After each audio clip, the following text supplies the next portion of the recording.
Good evening. Wednesday night, 16th of June, episode 40 of So What's Been Happening. Who would have thought we'd get to 40? That's for sure. All right, let's kick it off. 8 o'clock. I hope everyone's well. Out of lockdown. Well, some would say out of lockdown. Let's see. Let's bring on the great man. Lovey, how are you, mate? I love these masks. How are you, mate? I just love these masks so much. Let's live with them for the rest of our lives, shall we? Yeah, it's interesting to say the least. What do you got? 24 hours in the mask inside? Or no, that stays, doesn't it? Yeah. I've also got my little 1.5 metre thing still, just to make sure that we do all the right things and everyone else stays the fuck away from me. It's great. Love it. Yeah, it'd be nice, wouldn't it? It would be nice. What's going on, cuz? Hey, boys, how are we? Nice mask, Alan. Some would argue I should put it back on anyway. So we're out tomorrow night. All good. Well, yeah, let's see. We're not out yet, put it that way. No, there's another excuse. There's been another excuse put up with South Bank and all the rest of it, so we'll wait and see how that one rolls out the next few days, I guess. Yeah, it's look, we should be a little bit more upbeat, but fair to say it wasn't exactly the news we thought it was going to be initially, and it's definitely making it hard. For me, this lockdown that was a week, then 2 weeks, was much harder than all the rest. Mentally, even though I had work, it was just a case of, oh, here we go again. What's going on here? I don't think we can do another lockdown, boys. What's your thoughts, Lovey?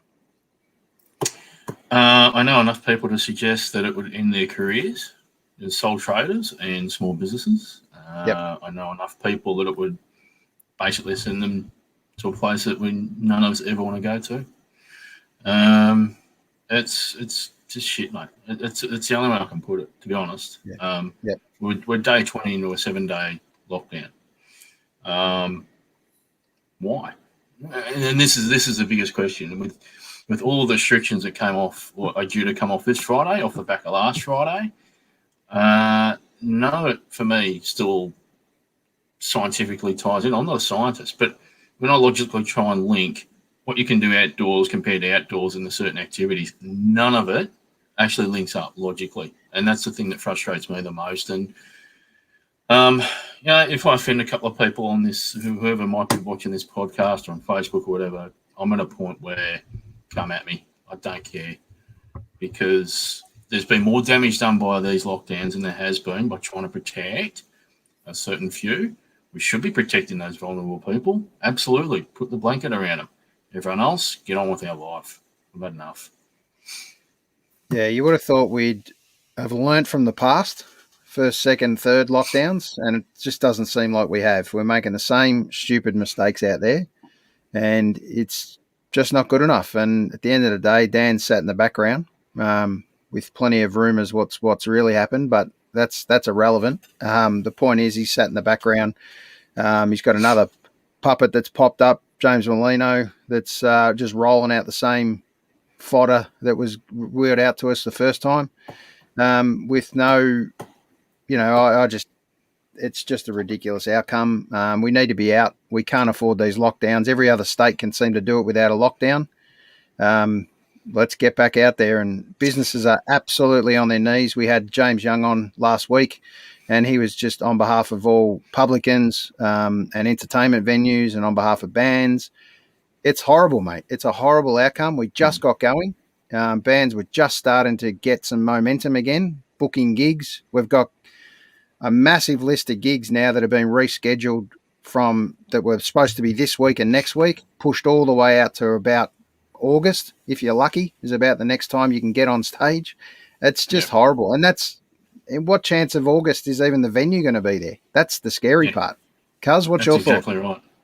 Yeah, look, it's not good. It's as Lovey said, a lot of people. If we go into lockdown again, which look, I don't think we will, but if we did, a lot of people that close to the wall, it's just not funny now. It's become almost a life and death situation, hasn't it? Like it's the straits have become that dire for people that it's, especially like your small businesses and things like that. Their backs are against the wall, and if they go to the well again, well, there's nothing there. The water's dried up. Yeah, I mean, I saw cafes, restaurants talking about, just not reopening now. And if they do open at all, it's strictly going to be takeaway. There's just no room for dine-in anymore. They can't make money. James Young talked about the 4 square metre rule. They're allowed 20 people in the venue. It's just ridiculous. Absolutely. So that example there, Aaron, it's fascinating. It's interesting you bring that one up, because there was someone else, and I saw this on Twitter this afternoon. It was a publican. They've got a capacity 700 establishment, but based upon the current restrictions. So while the government says, "Oh, this is fantastic, we're giving everyone now a chance to reopen," all the rest of it, who would want to reopen if I'm only allowed 25 people in a 700 capacity facility? I'm still paying for a 700 capacity, full electricity, water, staff, rates, all the rest of it. I'm not getting that off 25 people. I'm running at a loss. Why would I even bother opening up? I mean, these are the things that this government just does not get. Yeah, sad part of that, it gets worse. It's not just opening to 20 people. There's no minimum spend, which that'd be hard to ask for, to try and get punters to turn up and actually, put the wallet where it needs to be, which is over the bar paying. And if you're not a big drinker or not going there to eat, you feel embarrassed to even turn up at the venue, even though you want to support it. So, that gets hard too. And then not only that, if you're allowed to open, you got to put on extra staff as COVID officers and God knows what. It's just ridiculous. It's the whole gym thing all over again. It's just mayhem, mate. It's just, and look, what I want to do is we've been able to get a surprise guest for tonight to have a chat on behalf of musicians, really. I think most importantly, this is a guy, is a good mate of mine, has pivoted, is the classic line that we churned out during COVID, and he's done a couple of other things. The great news is the boys are back in the recording studio, so that's an exciting time. The issue is 1 minute they're recording and the momentum starts, next minute they're shut down again. Pretty hard to get guys from around Australia together. How the hell do you pull off an album? If ever an album was hard enough to record, it's bloody hard to do it now when you're trying to do it via correspondence. So let's bring him on, Mr. Rusty Brown. Mary. Oh, great name. All right. I'll tell you, where's my camera? There you are. I don't know how much you want to listen to me, but you've got me for about 5 minutes because I've actually stopped the band from rehearsing while I'm doing my thing. Oh, look, George is in the background. I've got George. Hello, George. In New York, cost me 90 American dollars, and I've taken it everywhere. We've taken it on tour. It's in the studio right now. We were in the studio last night, and it was great. It was great fun. Aaron, you're right. Excuse me. Aaron, you're right. We started this song over 3 weeks ago, and we had to stop. I think it was the 27th of May. We did it the Thursday, and Friday was lockdown, so we couldn't go anywhere. I just sung it last night, and I sung it. After I sung it for 2 hours, I'd said to the guy who was recording me, "Yeah, it's no good." He's like, "What?" I said, "Yeah, I don't like it. Like, it just wasn't getting me. And it's so hard to sing a brand new song, that nobody knows, and you're not getting it. So how am I expecting that you're going to get it when I give it to you?" So I said, "Oh, is there any chance you could just wait around for 10 minutes? And I had Juno Roxas in the studio with me. Do you remember Juno from Roxas? Yeah. And he was doing some backing vocals for us. We've got a few guests on this song, a couple of females too, Rosie and Penny. Anyway, Juno, in his brilliant way, he said, "Mate, if you don't have a melody, just sing less words." And he was right on. I went, all right. So I said to Brent, "Mate, can you just stay for 10 minutes. Just let me try and do something with this. And I only needed the start of the verse. I already had the rest of the song. And then it is. I cut down all the words and changed the melody slightly, and I went out and sung it. And I'm actually being serious here today. When I come to the studio, I turned it on full bore. I just teared up because I went, yeah, there you go. That's it. That's exactly what I have to do. Oh, Yeah, so happy today. And I played it to the... Sorry, mate. That's mate, that's awesome news to hear that out of a negative situation, maybe you've struck a bit of gold that you weren't kind of ready for. Yeah, it was very, very, very happy today. Although I did get the news about what you guys were talking about a minute ago. What was that place I played? Albert Edward in Strathmore there. You went there, didn't you? No, I had a little gig in Strathmore, and I had it this Saturday. Edward Abbott, yep. Yeah, Edward Abbott. Yeah, Edward Abbott. Yeah. And I rang Annie and I messaged her, and she said, unfortunately, because of the rules about being separated, we can't get enough people in to warrant having you play. And I went, density rules. Yep. And I'm like, oh, okay. Look, it wasn't so bad in COVID when I didn't work because I was on job seeker, so at least I got something. It wasn't much. I think I was getting 300 or something over a fortnight, but that's gone now. So when I don't play, I actually don't have money. You know, I can't just go to the bank and get out money. I don't have money because I'm not making money. So this one is affecting me. I sung a song a few weeks ago at James Young's place. What's the new place he's got? Hotel Westwood? No, the old Pony. Yep. The new Cherry Bar. The new Cherry Bar, which was awesome. But, you know, there was nobody in there only because they couldn't get in there. They weren't allowed in there. You know, I think I saw, it was probably 25 people or something. And it was great. They were loving it. But, yeah, they couldn't get in there. Those days. And I'll tell you, we're not the only one. I was talking on someone on Facebook from England, and they've been in lockdown for a year now. They might have come a little bit out of it, but they're actually still in lockdown. So, they're not out at all. Yeah. Formally since November. So this is right. This is diabolical. And we got local footy this weekend, have we? And no supporters. Wow. Is that if correct? You haven't got the supporters. There's no supporters, and you can't go in the club rooms. So you have to. Yeah, no change rooms. You have to get dressed outside. I wonder if I still have my gig this Saturday as the greatest stats man in the whole Northern Football League. Well, it's Oz correspondence. Yeah, it's Oz kick for adults, essentially. Right. Yeah. Wow. Well, thank God that Rusty, give us some good news, mate. Obviously, you just touched on that recording. Obviously, you really probably can't put a time frame on what you're putting together now because you don't know how long you're going to be able to put things together. But how's the rest of it feel at the moment? You got a couple of tracks down? It's just this one.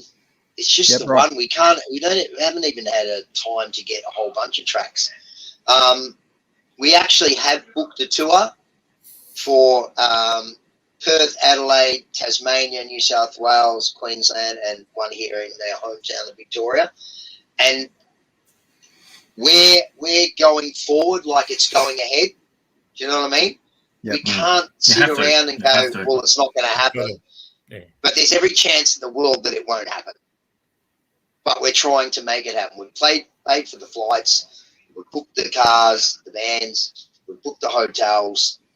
We've booked people to work up there. So don't forget, if we say we're not coming in New South Wales or Queensland, that's somebody up there that's not getting a gig because of a Victorian, you know, whether it's a lighting guy or a sound guy or a stage guy. Very easily forgotten, isn't it? Yeah, look, in the music industry, I don't think people understand how many, just by a band doing a gig, how many people work on that particular night. And a lot of people, they may only work somewhere twice a week because they might be studying or they're overseas person, whatever, or they just need a part-time job to help them out. But, you know, when that's gone, that's gone. But all those things you talked about don't go. You still got to pay electricity. You still got to pay the water, the rates if you've got a house. And, you know, where do you just get that money from? It's impossible. You can't. If you've booked flights, Rusty, if you've booked flights, Rusty, I was just going to say, I reckon just take the plane, mate. You and the band take the plane. Just flog it and get it up there. Who cares? You mean sell it or flog it? Well, sell it. Well, flog it and steal it, and then flog it once you get it up there. You can get some money off it then. Yeah, absolutely. Yeah, didn't Darren Mullane and someone else take a bus sometime and drive some people around? Yeah, I reckon they were spewing eBay wasn't around back then. They could have said buy it now once they got rid of it. So. Yeah, anyway. Look, geez, I hate to be rude, but I have stopped this band from recording. I'm going to have to leave. We really appreciate your time, Rusty, jumping on and saying a quick today. Yeah. Good luck to the boys. One last thing with you. Thank you. One last thing with you three boys, so I know you. How bad were the Swannies on Friday? Mate. Well, you shattered. You would have been shattered, mate. I actually was shattered. But since we've won premierships and been in the finals for 21 out of 23 years, I don't get as worried anymore. This annoys me because Hawthorn, for some reason, for 10 years, we just cannot beat them. We had the one in 2012, but, you know, that was theirs. They were 23 points up, and they were going away. I think Buddy was going to kick a goal, and they were gone. But we won that one, but we cannot beat them. They have it over as bad. It's so annoying. Yeah, now Hawthorn make our skin crawl, mate. They're a good side. They're a good, strong side. Well, we'll let you go. We'll get you back on to talk footy in another couple of weeks, Rusty. Good luck with the recording, mate. We'll see you soon. Thank you. See you, boys. See ya. See you, mate. How good's that to have a great special guest, the great Rusty Brown from Electric Mary. And great news, they're recording, but it's not as easy as it used to be. Putting together tours, recording, gigs. It's a tough exercise at the moment, that's for sure. I like his spirit in that they are trying to get on with it, and you know where this is what this podcast is about is you try and find the next step that's good for you, and I'm glad they have, and they're trying to get through this particular issue, and heaven forbid, let's hope that they don't have to, like everyone else in that industry, have to go through yet another lockdown. It sounds to me like they're just going to punch on regardless, which is really good. You know, you speak to different people and that you know, and I reckon it's 50-50 in terms of getting on with it and those that are they've just fallen in that hole, and it's trying to help those people out of that particular scenario that they find themselves in mentally. Certainly, that's for me it's the big issue out of this whole thing, really. Absolutely. And speaking of guys that's getting on with it, so to speak, I've been able to secure another little special guest that you boys didn't know about. I always try and bring in a just full of surprises, hey? Yeah, exactly, tonight. Now, you know, for a sneaky. This is about the only gig in Melbourne right at the minute that hasn't been cancelled. So let's keep positive about this one. We've got another 24 hours to get through, 48 hours before it's game on. But let's see. Let's bring him up. Special guest. Who is it? Identify yourself. Oh, hello. Here he is. David Cosma. How are you, Dave? G'day, gents. How you going? All right. And Nice to got see the you. cap on too, I might add. And got the cap on. Represent, buddy. Mine's in the wash. Lovey's been rocking the cap every now and then, and Yeah, mate, it needed a wash. It genuinely needed a wash. This is a dirty head at the best of times, mate. So needs a good wash. fair enough.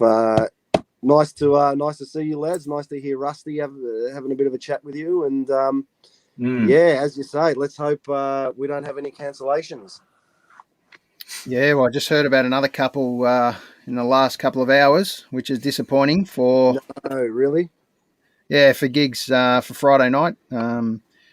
Sadly, that was George Lane gig in St Kilda for Polyman, Ben Wilson and Polyman. Oh yeah. So that's disappointing, and it all comes down to the classic square metre rule. It's really hard for a venue to make any money, mate, at 4 square metres. For one person. It's a tough gig. But Dave, tell us a little bit about what we've got coming up Friday night. Well, as you say, if nothing changes and we're still heading to play at Swamplands down there in Thornbury. So yeah, this one's been on the cards for a while, and Swamplands is just a really great venue. It's kind of that size that can function with certain restrictions. You know, keeping it viable for them, which is really great, and they're a really great supporter of local music. So yeah, so I'm lucky enough to be sharing the bill with the wonderful, the great, the one and only Mr. Charles Jenkins. So it'd be really good to play with Chucky. We've got a few shows coming up with him, and we're also got Duncan Phillips on the bill, and I've not played with Duncan before, so I'm really looking forward to hearing him. And just looking forward to getting back on the stage. It's been a little while, you know. It'd be nice to break out. Yeah, sure. He's lucky enough to sneak into the Drunken Poet, which is, I know it's a venue you've played a couple of times, Dave, and being able to get to the Drunken Poet just on the weekend actually, and we snuck around to a few bars for a few quiet ones. It was a tough gig, seeing an empty venue. It's unreal. It's really hard, mate. The doors have got to be open, and on the hope that venues come in, but the city's really hurting, mate. Out of all the venues, look, the city's really battled. Seems to be a lot of inconsistencies with the restrictions, with things that can happen and things that can't happen, and I think that's the frustrating part of, you know, James Young spoke about it with you, you know, last week, that it's just very difficult for venues to operate at 50% capacity or whatever, you know, whatever the square meter restriction is, whatever it is, it's just really difficult. So, hopefully we come out the other side really quick. Yeah, well, hopefully nothing happens. Touch wood, mate. Touch a lot of wood, and a lot of wood behind you on all those guitars. That there is, mate. There is. We can get this venue up and going. There's the great man. There he is. How are you, Nick? Hello. Hey, Nick. You're speaking to Aaron, you're speaking to Cuz, you're speaking to Lovey. Oh, wow. He's just setting up some drums at the back there, and I'm waiting on the imminent arrival of our good friend Trent McKenzie on bass. Fantastic. What's on tonight, mate? A little jam sesh, little warm up. Just a little bit of a rehearsal. We've, you know, Haven't played for a year and a half. haven't played. Haven't played for a while, and we've got, we got Trent. We got Trent joining us on bass, and the last time I had somebody other than Nick and myself on stage was over 2 years ago. So to have a bass player, and Trent's played with us before, he's fantastic. So, as we say, let's just hope this happens, because we all want to see Charles Jenkins, don't we? Absolutely. One of Melbourne's greatest, for sure. And Dave, I can tell you, you definitely. It's a great partnership with the two of you up there on stage, mate. So, how's the night going to work? You in first or second up? No, we got Duncan kicking the night off at 9. Then I'm on at 10, and then Chucky's on at 11, and then we sort of we'll come together at the end for a couple of songs like we normally do. Fantastic. Yeah, so look, mate, I know that the ticket sales are going pretty well. There's been a lot of interest in it, which is really good. So, with any luck, it's all steam ahead, and we're gonna be there on Friday night at Swamplands. Look forward to it. Have you got a special pass for Cuz? Because he'll be asleep by 10 o'clock. So I'm just wondering, is there something special you can arrange for him? Well, thank you. Actually, I've got to stick up for Cuz here, because when he came last time to the when all you boys actually came together last time, he stuck it through. Needed a couple of little elbows in the ribs now and then. Every now and then. We had a 1 meter school ruler stuck up his shirt just to keep him upright. It was ridiculous. You called me snoozy, mate. How can I not go to sleep? There's a cheeky little nook behind the bar at Swampy's that looked a little bit inviting, but we just got to keep him away, or we'll keep him up. We'll keep him occupied. We'll turn the amps on to 11. If not, right behind me, there's a shot of the Great Swamplands, and just to the right behind us, he can shoot across the road to 7-Eleven and get a couple of Krispy Kremes to keep you up and going, mate. So, special delivery. Or he can just fall asleep on the snooker table there. Either or, all good. What more do you want? I love it. Yeah. I love it. That's right. Just before you leave us, Dave, I'm going to play a little trailer to the Swamplands gig for this Friday night. Do it. 2, 3, 4.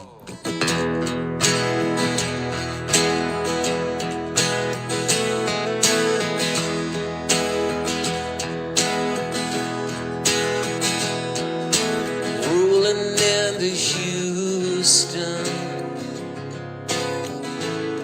on its concrete arms. Nothing over here, nothing over there. You know there's nothing anywhere. Rolling into Houston and all its charms. That one's a ripper, mate. One of Chuck's all-time greats, and to have you singing harmonies and playing along, mate, must be a special little treat to be up there with Chuck.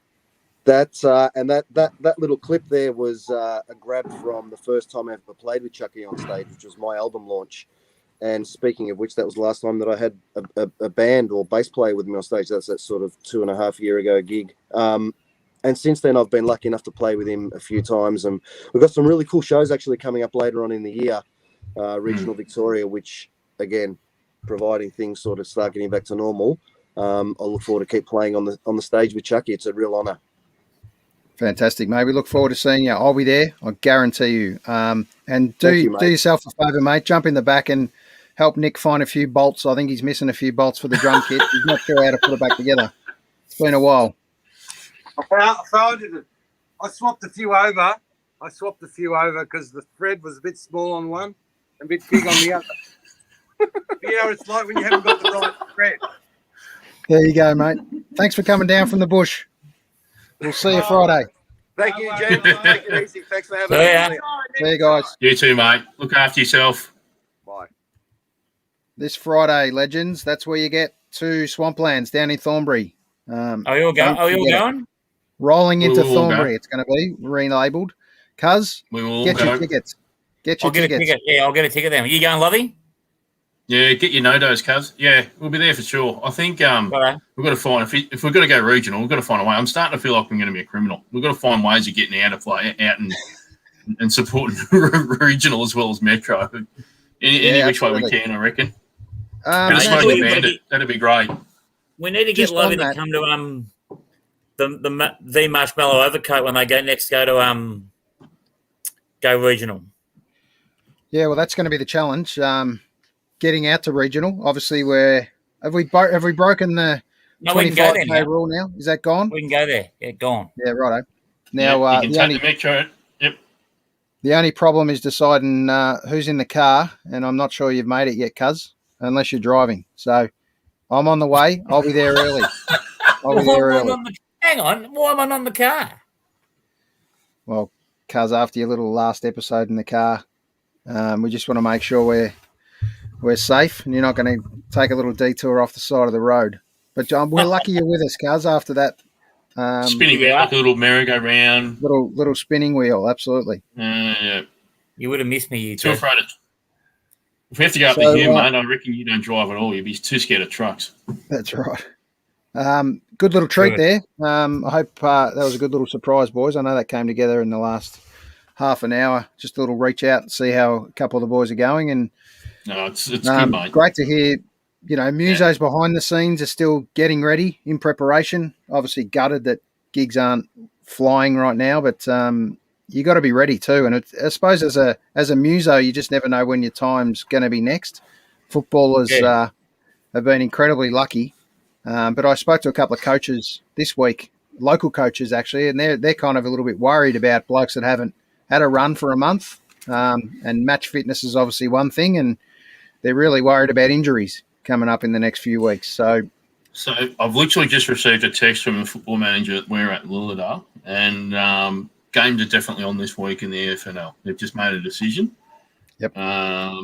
But there'll be further details to that. But so the Eastern Footy League has definitely made the decision that senior football on Saturday will go ahead. Well, I think you'll find out that if Eastern's done it, it'll probably be the major 5 leagues that'll all join as You'll a joint. find Parliament will do it. Yeah. Yep. Hopefully, do it. Yeah. Hopefully EDFL and Northern Football League are on board as well. Look, I suppose one of the challenges too is not just senior footy. We've got to get junior footy back out there and kids back out there having a run because they're about to go into school holidays and they're going crazy. Well, Where Lucas is training tonight, and they're in to play on Sunday. They're down to play unless something goes terribly wrong. So hopefully that'll be up and about. I think it's easier. I think it's a lot easier for junior footy to go ahead. Now, senior football, like it or lump it, players get paid. So without crowds, without revenues, etc., the players don't get paid. So then the question becomes, what do you do? I mean, a lot of these players are tradies as well, so they could be off earning crust, applying their trade on for the 6th day of the week instead. So asking all these players to play for nothing, from the outside, people might go, "Oh, gee, big deal," but you know what? It kind of is for those that are within the footy community and understand it. Of course it is. So I think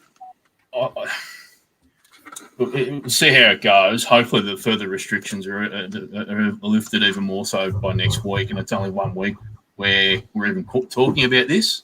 Yep. And we just get on with it. I know there's a bit of woe is me tonight at the start, but I think at the same time, if these sort of things get a bit of momentum, then hopefully, despite what the data would suggest or science suggests and numbers, people just want to get their community up and running again. And this is a good start. Yeah, look, the only disappointing I think is, like, it's great to get players out there. Obviously, the minimum amount of people that are required, coaches, etc. But it's a big ground, mate. It's a big ground. Social distancing is no issue at all. Why you can't get 300 people there and not even have a restriction? There's a lot of grounds around that wouldn't even get 300 to a game. So the fact is, some of the people in the community, it's imperative that they come to a local event or a sport or as a release. We're not talking about players and ex-players. We're talking about general community that are heart and soul of footy clubs that just need to be there and be around people. Yep. And I just think, we're either doing it. It's a case of it's a half pregnant exercise. If we're doing this thing, let's all do it together and let's take a bit of responsibility. It's not like this is our first rodeo on this. We're not the ones that have stuffed it up. It's generally been stuffed up from a quarantine environment, or they still went out and did the classic letting people split shift over different work environments, and that's obviously caused the issue again. So, it's very hard to stay positive. But the most important part is, as you two guys know, being coaches and assistant coaches, that you got a big role, and the role just isn't a coach anymore. It's about mental health of players and mental health of you got to get yourself right before you can look after your players to the best of your ability.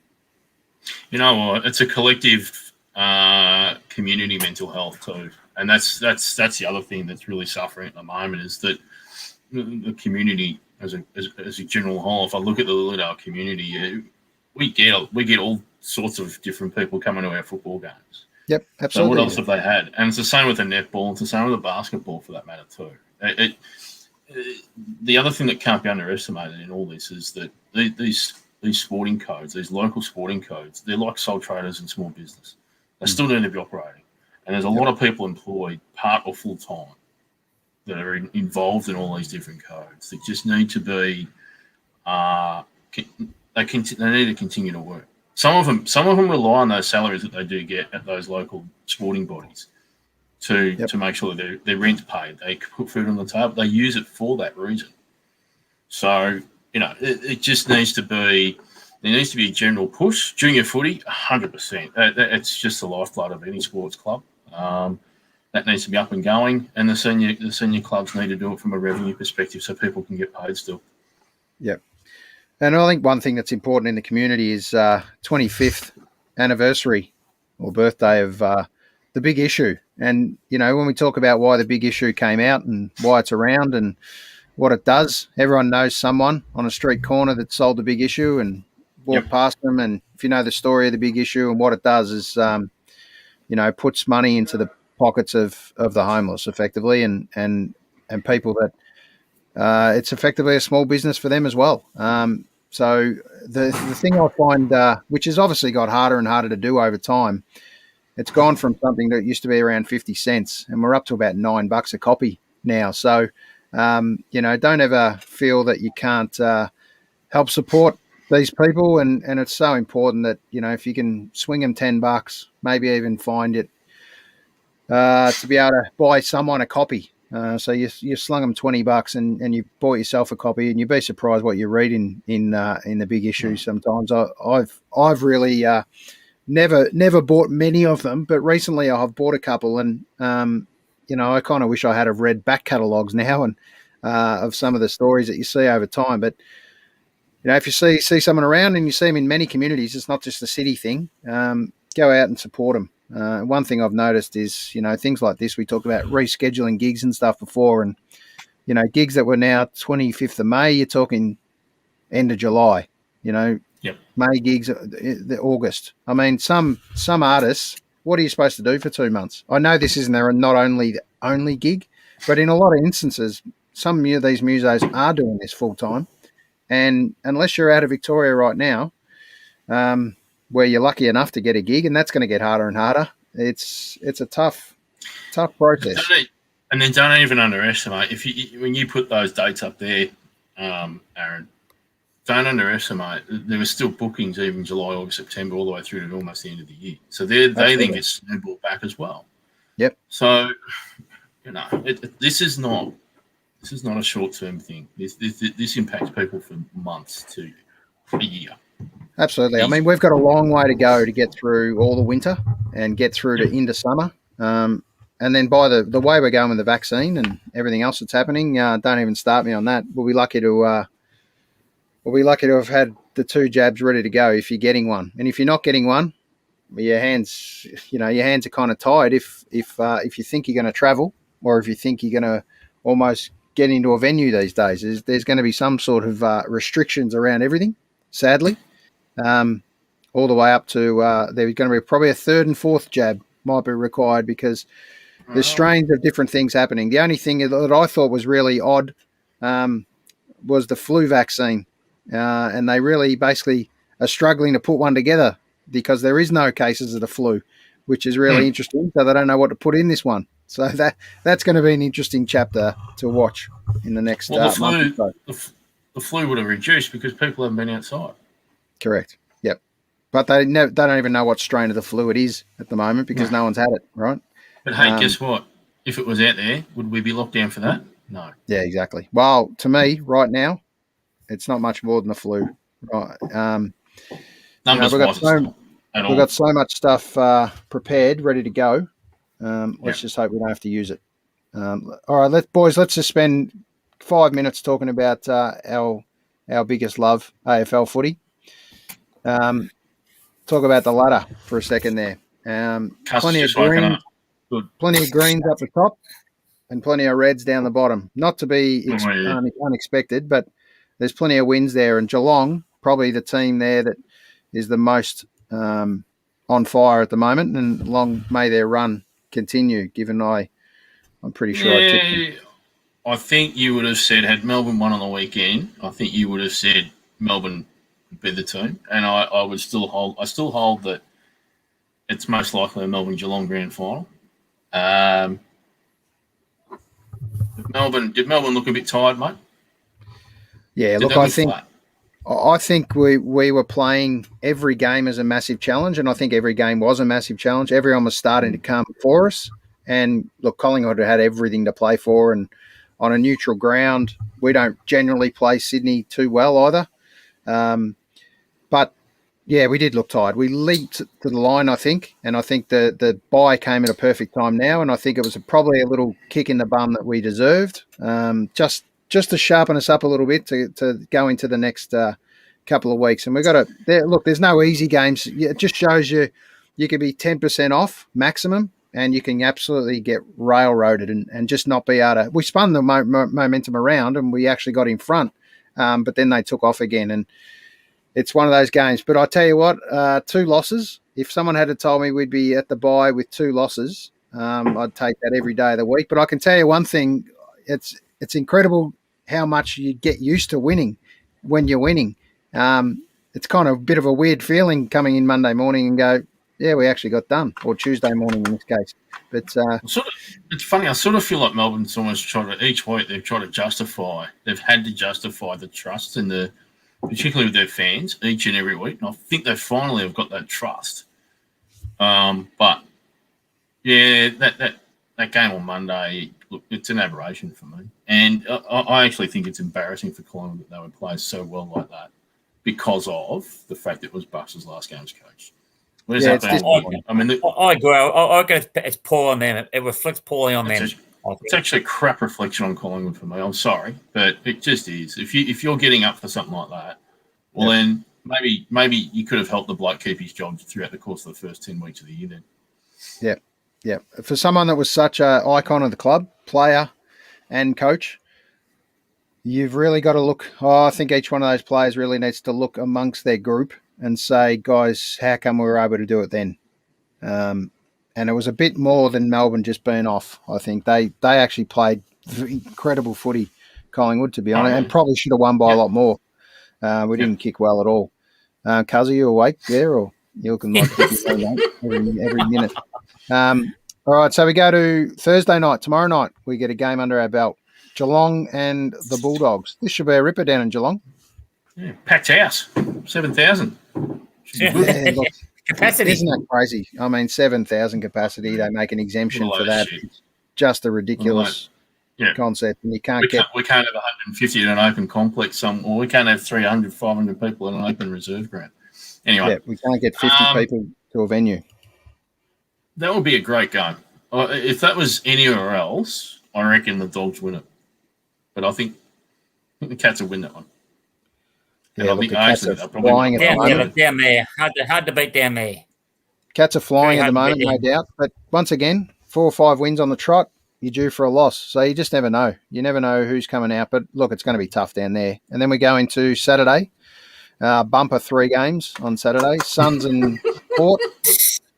North Lions, another smashing, I would suggest. Look, Giants Carlton, fair to say the battle of the disappointments for the year for me. A lot of expectation on both those clubs. Definitely Carlton, but it's just been funny watching Carlton implode like this. I've loved every single second of it. Is T going to come out of this review safe, or is he gone? Well, if he's gone, that's an indictment on that football club. Yep. Yeah, but once again, I think it's a classic case of list building. Silvani was obviously made the scapegoat. Whether he did the right thing or the wrong thing, the jury's out still. But they definitely threw a lot of money at wingers and halfback flankers. Yeah, exactly. Plenty of halfback flankers. Jack Martin. Exactly. Enjoy spending $1.5 million on 2 back flankers. Okay, I love it. The interesting part for me on someone like Jack Martin is they got him in to put him in the midfield. They give him 4 or 5 weeks and threw him out and said, "You're not it for us, and we'll push you back." It's just the wrong call. If you're battling this hard now, they've got to push him back in the midfield and give him a genuine crack at half a dozen more weeks and train the guy, mate. Any other workplace has training, and when you have training, you get a chance to get better. I just think it's a wrong call to make such a rash call and just push him back now. I think he's one of those many unfortunate players, though, in this day and age in the AFL comp, where he suffers from expectation, and then player agents and the rest of it, and the media jump all over it. They say, hey, speculatively, I reckon he's on about 800. Next thing you know, the shit clubs fall into that stuff. Yeah. And if they, what I mean by that is if they consistently do it. And unfortunately, the likes, Melbourne woke up to it a couple of years ago, and they haven't been doing that. But the likes of St Kilda and Collingwood, who consistently go through this same cycle, they get sucked in by all these speculative players. And North Melbourne, I'm actually glad North Melbourne haven't been able to seal a deal on a few of these, because they probably would have been absolutely. They would their player management would have been arrested by now. So you've got to be really careful of that sort of stuff. And as a player, I mean, do these players actually know if when they ask for this money, do they actually understand the role and responsibility that they all of a sudden have with that? Jack Martin is in the top 4 paid players in that club. It's got to play that way. Yep, definitely. Mm-hmm. So I take it for you, Port Adelaide Suns. Who you got up on the Gold Coast? Stewie G Cup. Geez, that'd be a big cup. That'd be a big cup, wouldn't it? It'd be like a barrel, a big barrel. A wide bottom, that's for sure. You know what? I like the Suns. This is the game they're probably not meant to win, and they could end up winning it. Yep. I give the Suns a sneaky chance too, I think. Up there. Let's all get on the Suns. Bring them home. That'll kick off Saturday. North and open up your sports bet account, Aaron, and get on it. Yeah, North and Brisbane. This could go real nasty for North, I reckon.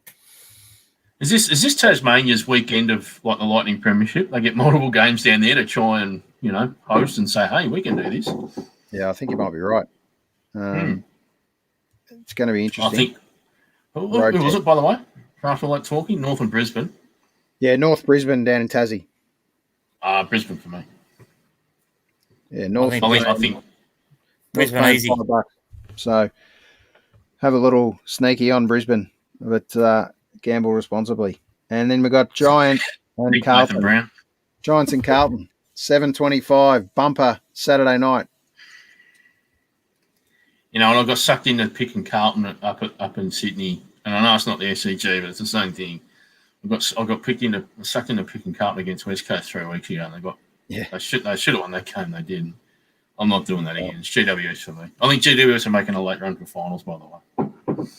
Yeah, there you go. There's a scoop. I suppose. So here we go. Swans and West Coast to drop out by the end of the year.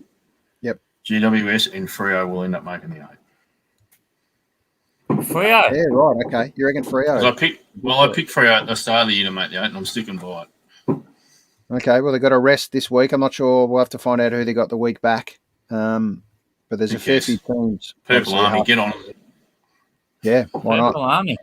No doubt. What are you doing? No doubt they got a few games. I've got a text. Sorry. I know you're doing some advertising there for Dave Cosmo, and that's about all I've seen of this episode. You're front of your cap. Hey, honestly, Lovey, do you honestly think Freo can make the 8? 100. Yeah. At who's coming out then? West Coast, Sydney. Yeah, let's just bring up the ladder for a sec. West Coast most so of 9th, 10th, 11th, you say Fremantle can go in. GWS can go in at the expense of West Coast and Sydney. There you go then. Okay. Yeah, I think Sydney are out. I'm not sure about West Coast though. I reckon they're still going all right. They'll be there. Look, they will be. They may sneak in because of that win over Richmond. That might get them over the line when you look at the rest of the fixtures. But for me, I actually think if anyone's going to drop, it might be Port that come out.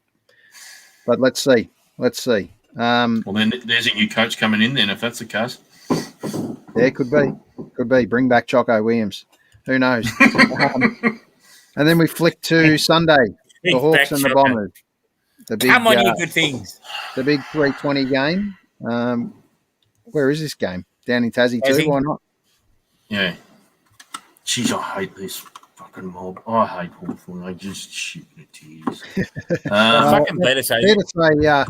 Fair to say that's two people we've had on this today that aren't big Hawthorn fans. So they've just been a powerhouse over the time that we've been watching footy, and they've just been such a good club that they just somehow know how to get it done when push comes to shove. And mate, they made a mess of Sydney. Let's be honest.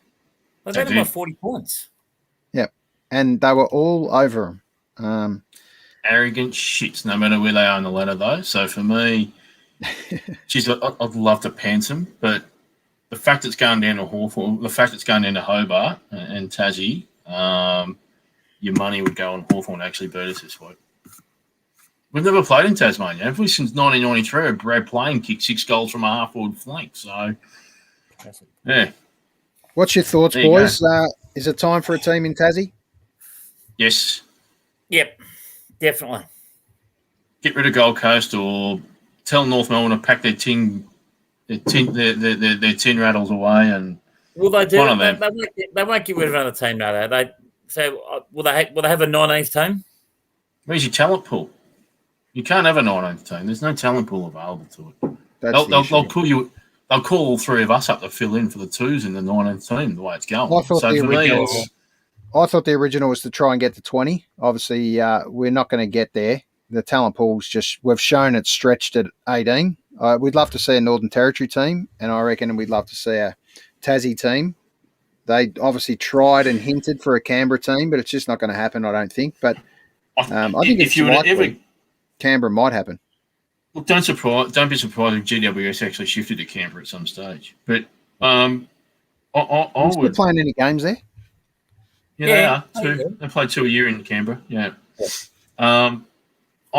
If you brought in a Northern Territory team and if you brought in a Tasmanian team and it ended up being a 20-team format, you've got no choice but to make it a conference-based scenario. Yeah, that's right. Absolutely. I think 20 four groups of 5 teams based on your geographies, and then so you play each other twice, however it would work, and then you play everyone else once. You end up getting to 22 games, right? But you couldn't possibly ask the Hobart shit devils or whatever they would call themselves to go up and play against Northern Territory. Devil.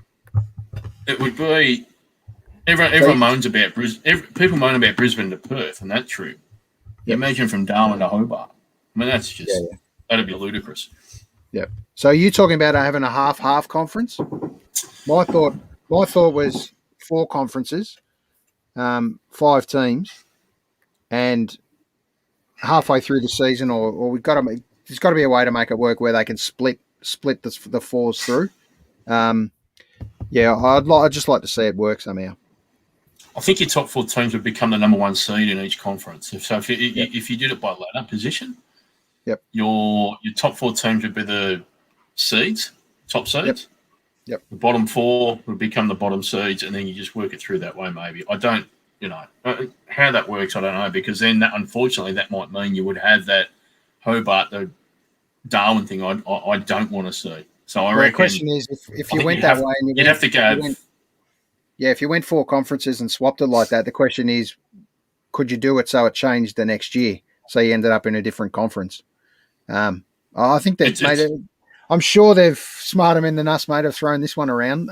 Absolutely. Because they're obviously logistically they can't get it to happen or get it to work or get buy-in. Well, look at the issues. You look at the issues of doing conferences in American sports, for instance. So you look at the American League East in baseball with the Red Sox, Yankees, Blue Jays. They're the 3 that always dominate nearly every single year, right, in that comp. Yep. Then you go to the NBA, and there's always the same 2 or 3 teams in either the Western or the Eastern Conference. Yep. Always. Then you go to the NFL. And you get some really poo conferences in there. So you got the NFC East. I mean, my Cowboys are in that. We somehow, our top team every single year qualifies with an 8-8 record, a 9-7 record. It's just ridiculous because they're such a weak conference. How do you make sure that our conferences remain even? That's the other. That would be the other key issue. The draft wouldn't do it. It just wouldn't. So, yeah, I don't know how they work it. That's why my idea would be actually drop the comp back to 14, 16 teams. Because there's some clubs that that's never going to happen, mate, is it? Whether we like it or not, and AFL must be leaking money left, right, and centre trying to keep some of these clubs afloat. They have to be. It's sad to say, but as we know, they had their chance years ago to cull a few, and they did their best to try and do that. The clubs that survived, obviously, at the time were Hawthorn, Melbourne, Western Bulldogs. Were all big tin rattlers. North Melbourne was the other one. Those St Kilda's running a $10 million debt right now. They're basically owned by the AFL. Yep. Carlton were owned by the AFL up until about a year or two ago, and there's no guarantee that a lot of these clubs don't fall back that way. Well, there's still when these clubs say they make a profit, right? That's not necessarily correct. Yeah, GWS and Gold Coast are AFL. Well, they're the Frankensteins, right? Yeah. Yeah. Yeah, it's hard because the question is there's so much controversy around the game, and especially regarding the tackle, the hits, all the story that we're constantly hearing. That are we getting this talent pool coming through, or are they going to play basketball, or something else, soccer? Yeah, it's an interesting one, and one we'll talk about for the future, I'm sure. I'm looking forward to this David Mackay thing tomorrow night. If he gets a suspension, I would almost stop following the AFL at that level. I seriously would, because you take away a pure contest. What's your thoughts just on that? What's your thoughts on the way the NRL has put in place this head high rule this year? I think it's been really hard for them to adjudicate, and obviously there was a point there where they are over adjudicating, and they've backed it off slightly to get it right. I don't know whether they backed it off slightly coming into Origin, where it's a bit more expected. But geez, there's been some incredible, massive hits in rugby league this season, more than I've noticed. But have we noticed it because we think there might be something to report at the end of it? Whereas if we didn't think there was, you wouldn't actually notice it. Yeah, we're seeing all these hits, and I think what we're not noticing is there's very little of the fisticuffs these days, right? So you notice a lot more when there's actually a big hit. Good. Yeah. So I think look, there's no place for the fisticuffs in the game anymore. That's for sure. And obviously it's been a couple of Origins now since they've really exploded too, which has been good. We're actually playing footy like footy's supposed to be, and rugby. But yeah, it'll be interesting to follow. Hopefully that could be a landmark decision, that one in the AFL. And look, from a coaching point of view, surely you coach to do exactly what they two guys did. Get to the footy and get there first. But you know what? In Hunter Clark's case, learn how to protect yourself going into a contest a bit more, maybe. Yep. Yeah. That's what's been lost, because the rules, because they've been putting security blankets over these players for so many years now with all this head high stuff. Players have decided not to even worry about training on how to protect themselves into a contest, and they're trying to eke a free kick in some instances by going in with their head thinking, I'll get the free kick. Yep. I'll